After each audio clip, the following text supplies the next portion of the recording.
Season 5 was a huge milestone for the show Supernatural because it actually wrapped up what Supernatural set out to do. The original plan for Supernatural was a 5-season show.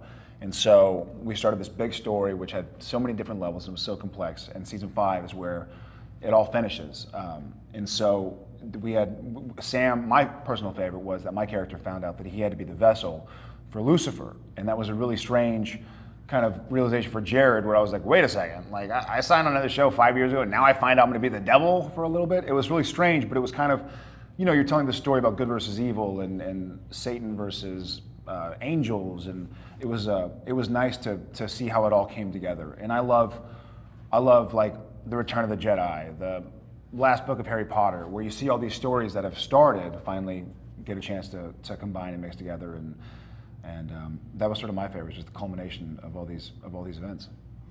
Yeah, I will say kind of on the same lines that there's just this big climactic culmination of all of these stories that we kind of peppered and filtered into the show over the past 5 years is all kind of coming to a head, and it's nice to see how the things that seemed so mundane and in seasons past actually came into play and meant something in the end, and so that was kind of cool. It was also a big season for Dean, because up to this point, Dean has really kind of been the bystander to the big picture, which is Sam is the chosen one for the vessel of Lucifer, and to this point, Dean has kind of been the one who's been trying to to save Sam and to be there to guide him and to keep him from going evil, and has never been a part of that mythology.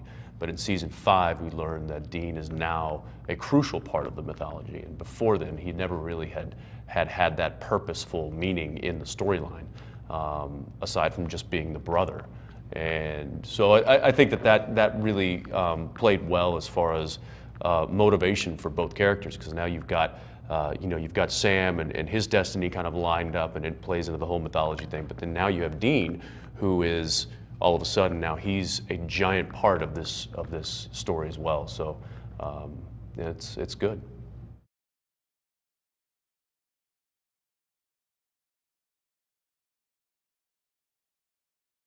We can try to tease for season 6 a little bit. As we just talked about, season 5 really wraps up what season 1 started, what season 2 and 3 and 4 fleshed out.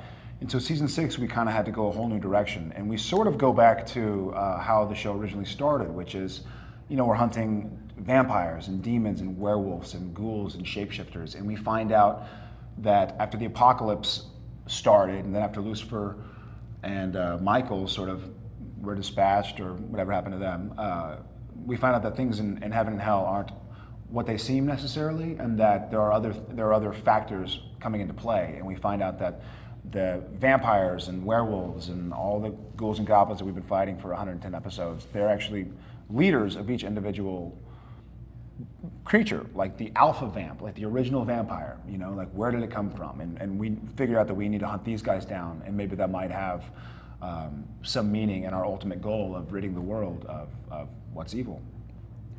It's Supernatural, the bonus round. Yeah, Supernatural.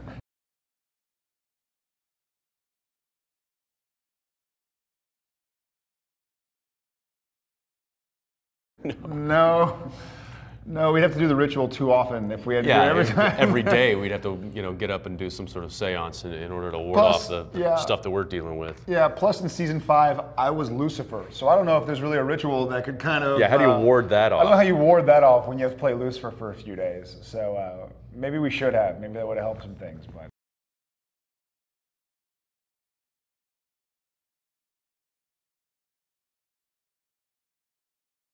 I don't. I mean, I guess we have routines a little bit. I mean, in the morning I try and go for a little jog and read my stuff for the day and really just kind of focus on it. And he and I will usually on the way to work go over the script and go over what we have for the day and through our scenes. And so kind of we'll run dialogue in the hair and makeup trailer while we're getting ready for the shoot. And, so that's after this many that kind of preparation time needed isn't, it just kind of gets less and less and less because we've done it so much that it's like we don't need a day to prepare for, you know, this scene. It's like we need 10 minutes. Give us 10 minutes. Right.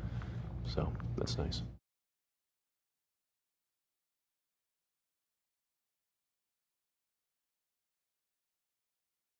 I don't really think so. I mean, I The think success of this show? Yeah, the success of the show, I guess. Yeah, the fact that we're now animated is pretty supernatural to me. That is a phenomenon. Had you told me this when I was in high school, I would have called you a liar. But no, not necessarily.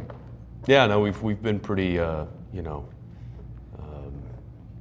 kind of ghost free, I guess, on the set. Yeah. Except for the ones that are in makeup. Yeah.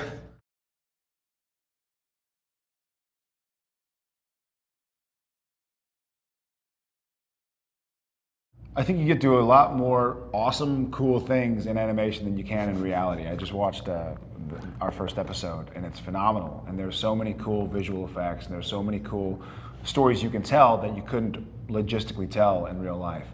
Like there are things you can do with Sam and Dean that you just can't do when they're human beings, you know. And so that was exciting for me. I was actually watching it kind of excited, like as a fan, like, ooh, that was so cool. Like, look at Sam, like he's cool. Look at Dean, Dean's cool too. So that was really fun for me. And then obviously the fact that it's made off of our show is just really flattering. It might also lend itself to, you know, opening up the door to a whole new set of fans. Right. You know, people that watch, that are big anime fans, you know, they might watch this and be like, wow, this is really, I like these characters, I like this storyline, I like this kind of genre of show. Let's see what the live action one looks like. Join the supernatural world. Yeah.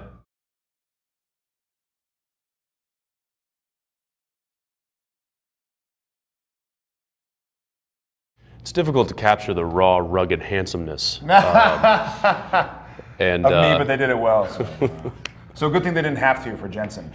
No, it's cool, you know. I mean, I said earlier, I think they fit Sam and Dean very well. Yeah. You know, I look at that and I'm like, okay, well that doesn't look like me, but it really fits Dean, and it looks like a good Dean. I think it's a shout out to the live action. It's a shout out to, you know, because you can tell it looks like Sam and Dean, but they've done it properly to the genre, to where they got rid of all my zits, they got rid of all the imperfections in my face. They cleared up real nicely, so I'm grateful. Which took months. Took months to do. But it's a great looking, cool character that fits the genre. I've seen some anime before, and you know, very cool jagged lines and very like distinct features. So it was cool. It was like, damn, like comic Jared is pretty cool looking. If only. So I'm very excited with it.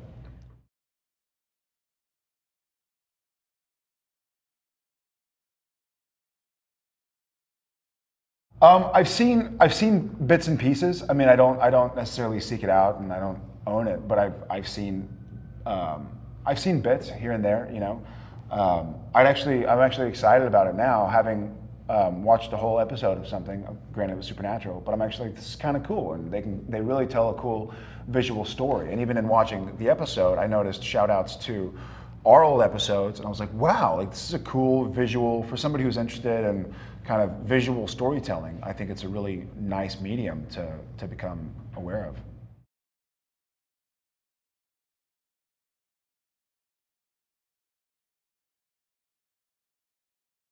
I will say it exceeded what I thought it would look like. Yeah, big time. You know, I don't know. The animation that I'm familiar with is Family Guy and The Simpsons. So, yeah, South Park. So you know, looking at this, it's like, wow. That not only is the the animation itself very good and believable, and the details are fantastic, but even the direction, the camera movements, the way that the story is told through the I guess visual storytelling. Through what we consider the lens.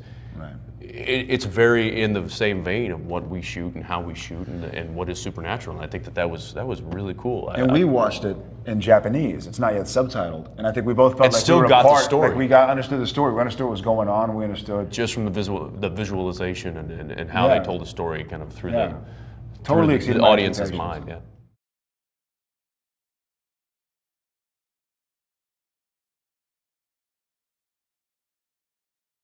geez, I mean, season 1 was full of them just because those seasons to me, I mean, looking back 5-6 years later, those seasons to me were the beginning of what's become such a big part of my life.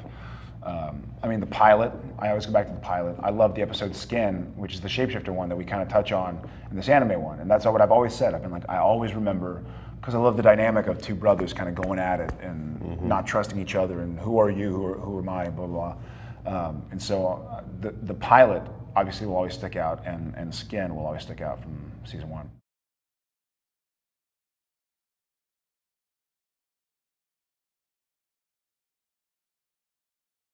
You know, I don't know. I think it's one of those things that I'm flabbergasted and flattered that they've decided to turn Supernatural into an animated series. I wish I had some answer as to why it was happening.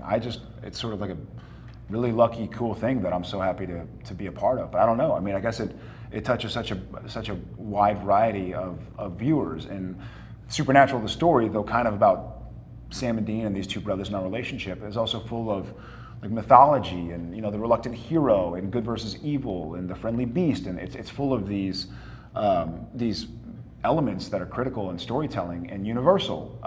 And so I think that's why it has such a massive audience and why they're able to sort of. They've also taken a show that, you know, we tell a great story. We have great special effects and visual effects and makeup effects, but we're still a TV show. We're not a movie, so we don't have necessarily the budgets to really tell it with CGI and stuff, but here in this animated format, we can tell the stories full out, and you know, you get to see things that you wouldn't be able to see in the live action. I also think you can't deny the fact that, you know, when this show first started, in 2005, that was really the influx of the Japanese horror movies being remade in the Ring, all of those, you know, the what is it, the Tale of Two Sisters, or, you know, that is a big genre for Japanese fans. You know, they love that kind of storytelling. They love horror movies. They love thriller movies. They love the suspense. They love that thing. So it's a big market in Japan. So to me, in that sense, it kind of makes sense that this show that kind of encapsulates that plays to that genre of filmmaking, gets the nod as the first anime. You know, I think that was one of the reasons why, you know, the show is so well received in Japan, is because it plays in that genre, and that is a big genre in Japan. So I think that might have a little something to do with it as well.